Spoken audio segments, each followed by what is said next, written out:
DC coming out with the best adaptation of the Frankenstein novel was not on my 2024 bingo card. We may only be like 2 episodes into Creature Commandos so far, but it is by far one of the best adaptations of Mary Shelley's Frankenstein that I think I have seen in years. I am very excited for the Del Toro one, so like I will hold my judgment until that comes out, but this one, while it takes creative liberties, is really good. What are my credentials? I've owned maybe like 4 different copies of Frankenstein in my life, and I had read it twice before we had required reading of it in high school, so I was very popular to help with essays. I really liked the book a lot, and actually like sitting down to watch these first few episodes, I kept being like, oh, are they gonna do this? Are they gonna do that? Are they gonna do this? And then they did, and then my sibling was like, what are you doing? Like, how do you know this? And I was like, I've read the book so many times.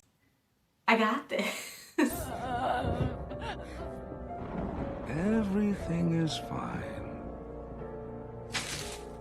These are for you. To start this off, one of the glaring, obvious different things is that the creature does not have a name in the novel, so it's not Adam, even though like he has that whole thing about being like Adam and Victor being his god and he is the creation of, yeah, whatever. No, his name's not Adam. The creature just goes by like the creature, the monster, fiend, whatever, all these derogatory names towards him. But that is, he does not have a name. So Eric is not his name. But I understand for intents and purposes and having like an actual name to call a character is really nice instead of just like Frankenstein's monster. So I gotta let it slide, I don't care. Because if they didn't give him a name, he would be called Frankenstein the whole time, and we all know that's not correct. So without going into that. But what they did get right is that the bride is made at the monster's request.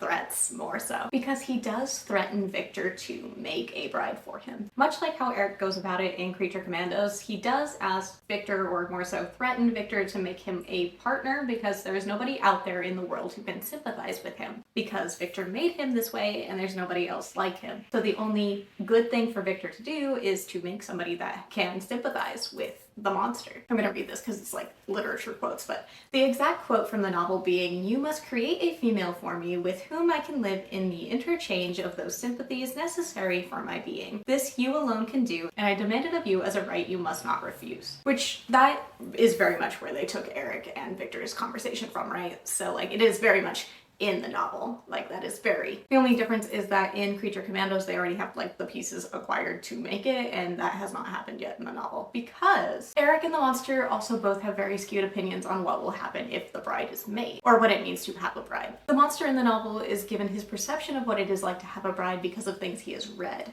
and in the novel they say the love of another would destroy the cause of his crimes. So a lot of the things that happen later on in the book wouldn't happen if he has somebody to love.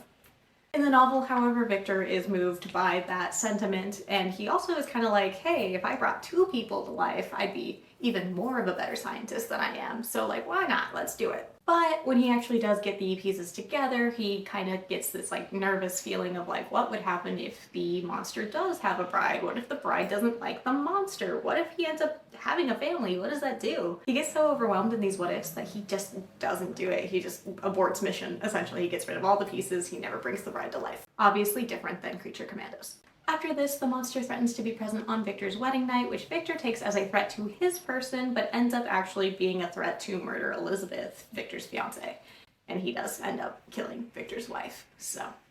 While some of these things change within Creature Commandos, there's a lot of focus that relates to the struggle that even a modern woman could relate to, which is something said of Mary Shelley's writing in general. One of those questions being, if the bride had actually come to life and was afraid of the monster, what would happen? In this case, we saw a cut of Victor and the bride throughout the years where Victor actually didn't reject the bride like he had the monster, so the bride actually had like a nurturing place to grow up in. Does he then have relations with the bride and that's really weird? Yes, but that's also a testament to anyway. We also see something different from the novel, where in the novel, the monster and Victor end up on this eventual like cat and mouse chase while Victor's trying to run away, and then, not Eric, the monster is trying to exact revenge on him until they eventually catch up with each other. In this next case, in Creature Commando, we see Victor killed off the bat, like he's just gone. So that is something that just does not happen. He kind of takes the place of Elizabeth and is murdered. Lemon!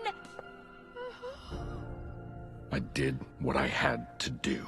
But again, we do see that side of Victor that we do not see in the novel, where he takes time to nurture the bride. Instead of, tossing her aside when he decides that she's not pretty anymore, even though he had, created the monster and was like, wow, he's amazing, he's cute, like gorgeous, he's beautiful, and then he 180s and tosses him to the side. Where then the monster has to grow up in isolation and kind of learn how to be a person through reading and is constantly separated from society because he is a reanimated corpse. But unlike the monster and presumably Eric, the bride was brought to life with care and attention. And this is entirely because Victor does not have the same opinion of her as he did of the monster, which could be a whole other conversation entirely. And in this one, Eric himself is the reason the bride runs away, which is kind of reflective of Victor and the monster, but the only difference in this dynamic they then have is that Eric doesn't have any loved ones for the bride to exact revenge on, so she takes the best revenge she can and continues running away from him. So then they do have the same dynamic as Victor and the monster in the novel, where Eric is constantly trying to get her back in his life, as opposed to when the monster is trying to kill Victor. So while this does take a lot of creative liberties, it has a lot of the same beats as the Frankenstein novel by Mary Shelley, which is very rare in an adaptation nowadays of Frankenstein because it's been so far removed, especially with Universal Monsters and such. So it's really cool to see a piece of media that I can sit down and go, oh, so this is going to happen because it happened in the novel. Oh, this is going to happen because that's what happens in the book. Like, this is going to happen because it's a theme in the book. And I just haven't had that in a really long time. It was just so refreshing, especially like it's not spooky season, even though we have Friday the 13th this month, so it was just really nice to see a thing that I was like, oh, this is for me. This is for me. But I hope you enjoyed this video and it kind of gave you an insight of like why it's so exciting to see multiple tellings of the same story, especially something like Frankenstein and Mary Shelley's writing. Oh, it was so good. If you like this and you want to see more like this, please leave a comment down below and like and subscribe, and we will see you guys next time. Stay geeky.